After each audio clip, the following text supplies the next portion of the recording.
ओम शांति। आज 9 मई 2021 की अव्यक्त मधुर महावाक्य रिवाइज है 27 दिसंबर 1987। हेडलाइन है निश्चय बुद्धि विजय रत्नों की निशानियां। आज बाप दादा अपने चारों ओर के निश्चय बुद्धि विजयी बच्चों को देख रहे हैं। हर एक बच्चे के निश्चय की निशानियां देख रहे हैं।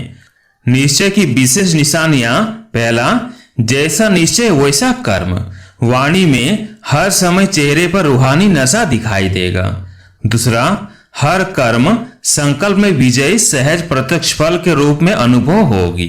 मेहनत के रूप में नहीं, लेकिन प्रत्यक्ष फल व अधिकार के रूप में विजय अनुभव होगी।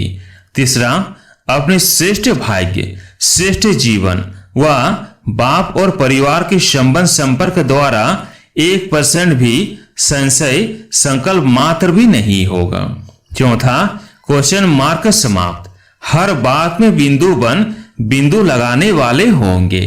पांचवा, निश्चय बुद्धि हर समय अपने को बेफिक्र बादशाह सहज स्वतः अनुभव करेंगे, अर्थात बार बार स्मृति में लाने की मेहनत नहीं करनी पड़ेगी।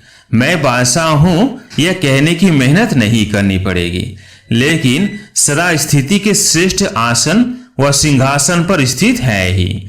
जैसे लौकिक जीवन में कोई भी परिस्थिति प्रमाण स्थिति बनती है, चाहे दुख की चाहे सुख की। उस स्थिति की अनुभूति में स्वतः ही रहते हैं, बार बार मेहनत नहीं करते। मैं सुखी हूं व मैं दुखी हूं। बेफिक्र बादशाह की स्थिति का अनुभव स्वतः सहज होता है।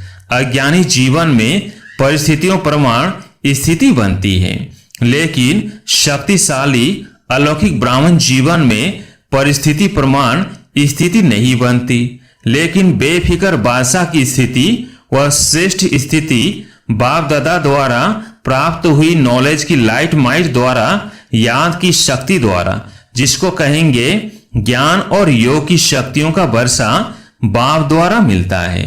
तो ब्राह्मण जीवन में बाप के वर्षे द्वारा व सदगुरु के वरदान द्वारा व भाग्य विधाता द्वारा प्राप्त हुए श्रेष्ठ भाग्य द्वारा स्थिति प्राप्त होती है। अगर परिस्थिति के आधार पर स्थिति है तो शक्तिशाली कौन हुआ? परिस्थिति पावरफुल हो ही जाएगी ना। और परिस्थिति के आधार पर स्थिति बनाने वाला कभी भी अचल अडोल नहीं रह सकता।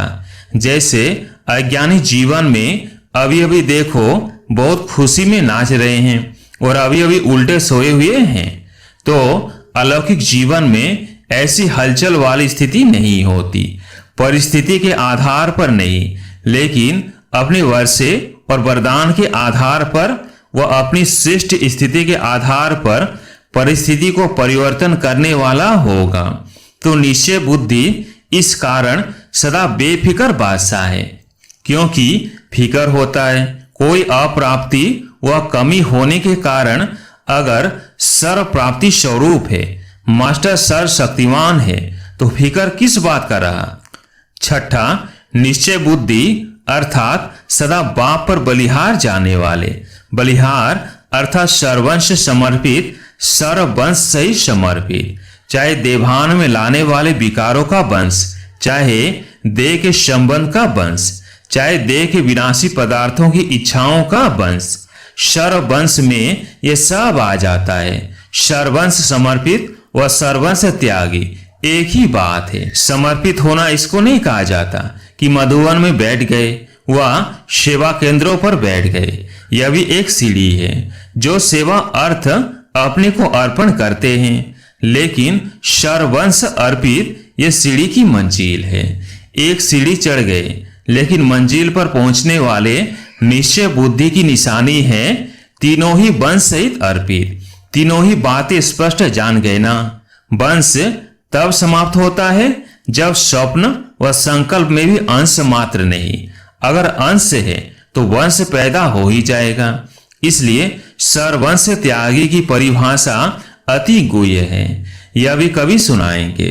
सातवां, निश्चय बुद्धि सदा बेफिक्र निश्चिंत होगा। हर बात में विजय प्राप्त होने के नशे में निश्चित अनुभव करेगा।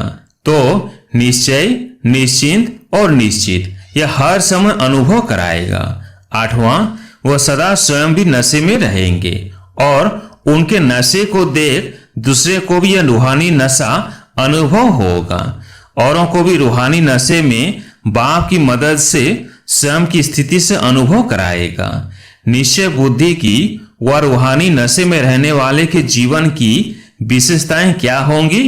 पहली बात, जितना ही श्रेष्ठ नशा उतना ही निमित्त भाव हर जीवन के चरित्र में होगा।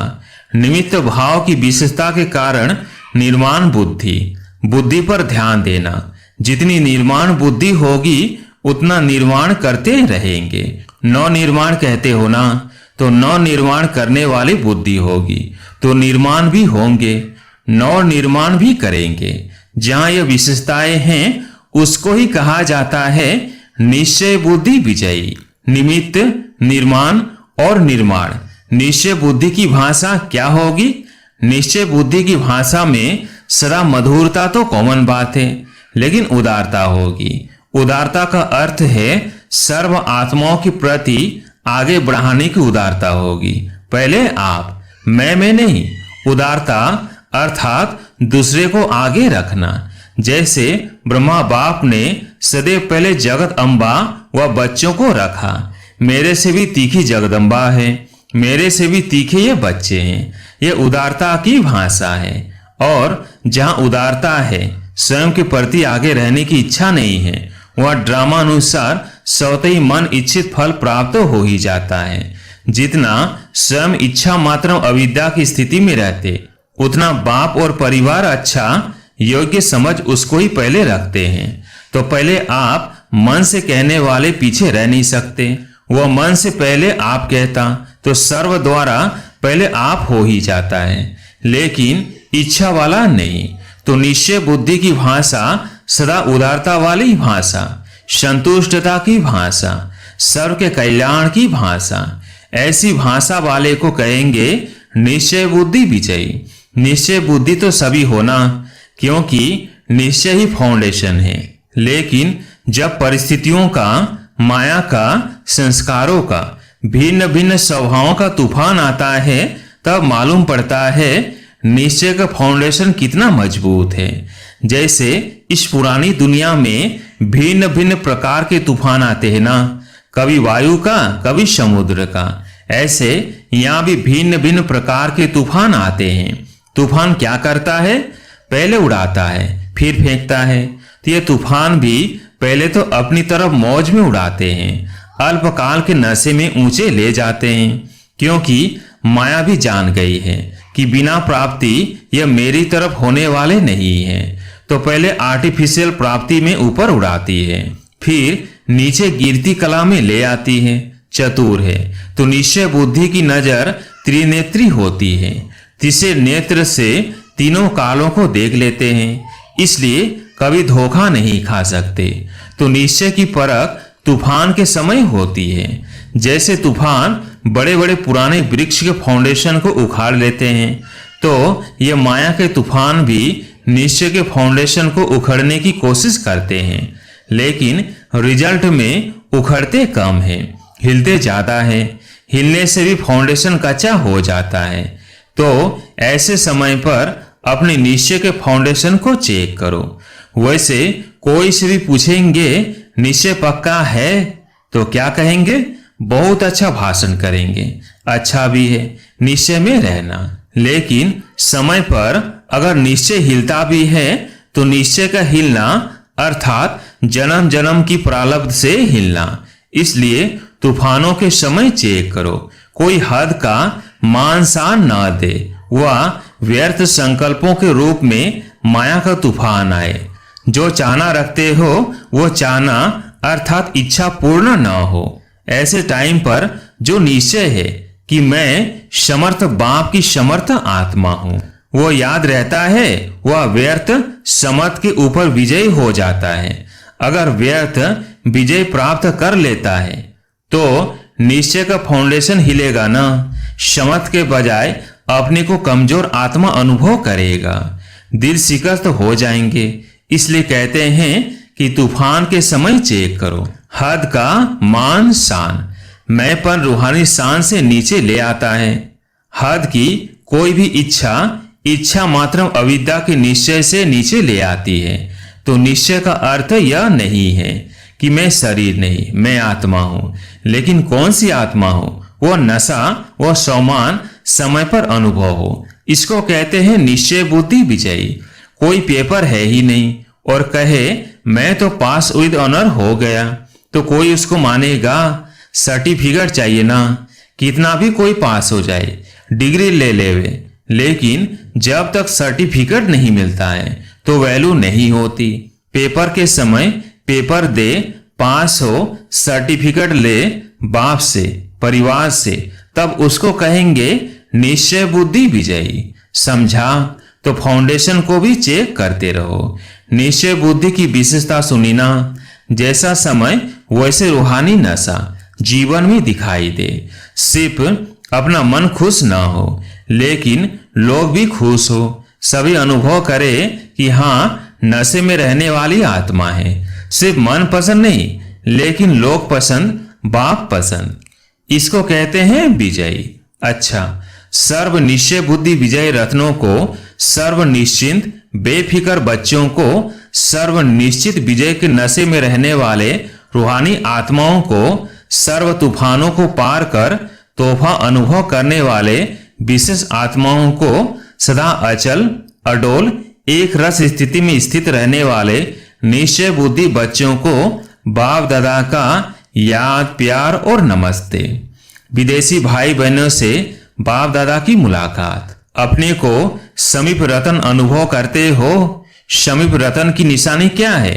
वह सदा सहज और स्वतः ज्ञानी तू आत्मा, योगी तू आत्मा, गुण मूर्त सेवाधारी अनुभव करेंगे। समीप रतन के हर कदम में ये चार ही विशेषताएं सहज अनुभव होंगी, एक भी कम नहीं होगी।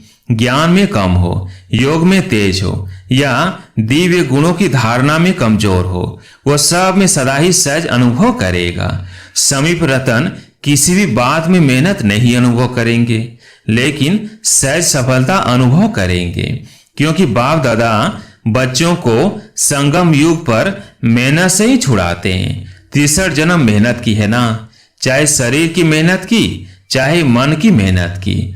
बाप को प्राप्त करने के लिए भिन्न भिन्न साधन अपनाते रहे। तो यह मन की मेहनत की और धन की भी देखो। जो सर्विस करते हो, जिसको बाप दादा नौकरी कहते, उसमें भी देखो कितनी मेहनत करते हो। उसमें भी तो मेहनत लगती है ना। और अभी आधा कल्प के लिए ये नौकरी नहीं करेंगे, इससे भी छूट जाएंगे। न लौकिक नौकरी करेंगे, न भक्ति करेंगे, दोनों से मुक्ति मिल जाएगी। अभी भी देखो, चाहे लौकिक कार्य करते भी हो, लेकिन ब्राह्मण जीवन में आने से लौकिक कार्य करते हुए भी अंतर लगता है ना। अब ये लौकिक कार्य करते भी डबल लाइट रहते हो। क्यों? क्योंकि लौकिक कार्य करते भी यह खुशी रहती है कि यह कार्य अलौकिक सेवा के निमित्त कर रहे हैं। अपने मन की तो इच्छाएं नहीं है ना। तो जहां इच्छा होती है वह मेहनत लगती है। अभी निमित्त मात्र करते हो, क्योंकि मालूम है कि तन मन धन तीनों लगाने से एक का पदम गुणा अविनाशी बैंक में जमा हो रहा है। फिर जमा किया हुआ खाते रहना, पुरुषार्थ से योग लगाने का, ज्ञान सुनने सुनाने का, इस मेहनत से भी छूट जाएंगे। कभी कभी क्लासेस सुनकर थक जाते हैं ना, वहां तो लौकिक राजनीतिक पढ़ाई भी जो होगी ना, वह भी खेल खेल में होगी। इतने किताब नहीं याद करने पड़ेंगे, सब मेहनत से छूट जाएंगे। कईयों को पढ़ाई का भी बोझ होता है। संगम युग पर मेहनत से छूटने के संस्कार भरते हो। चाहे माया के तूफान आते भी है, लेकिन यह माया से विजय प्राप्त करना भी एक खेल समझते हो, मेहनत नहीं। खेल में भी क्या होता है? जीत प्राप्त करना होता है ना। तो माया से भी विजय प्राप्त करने का खेल करते हो। खेल लगता है यह बड़ी बात लगती है। जब मास्टर सर्वशक्तिवान स्टेज पर स्थित होते हो तो खेल लगेगा। और ही चैलेंज करते हो कि आधा कल्प के लिए विदाई लेकर जाओ, तो विदाई समारोह मनाने आती है, लड़ने नहीं आती है। विजय रतन हर समय हर कार्य में विजयी है। विजयी होना, हाँ जी, तो वहां जाकर भी हाँ जी करना। फिर भी अच्छे बहादुर हो गए हैं। पहले थोड़े जल्दी घबरा जाते थे, अभी बहादुर हो गए हैं, अभी अनुभवी हो गए हैं, तो अनुभव की अथॉरिटी वाले हो गए, परखने की भी शक्ति आ गई है, इसलिए घबराते नहीं हैं। अनेक बार के विजयी थे, है और रहेंगे, ये स्मृति सदा रखना।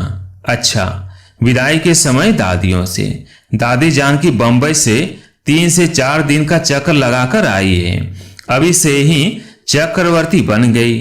अच्छा है, यहाँ भी सेवा है, वहां भी सेवा की, यहाँ रहते भी सेवा करते और जहां जाते वहां भी सेवा हो जाती। सेवा का ठेका बहुत बड़ा लिया है। बड़े ठेकेदार होना, छोटे छोटे ठेकेदार तो बहुत हैं, लेकिन बड़े ठेकेदार को बड़ा काम करना पड़ता है।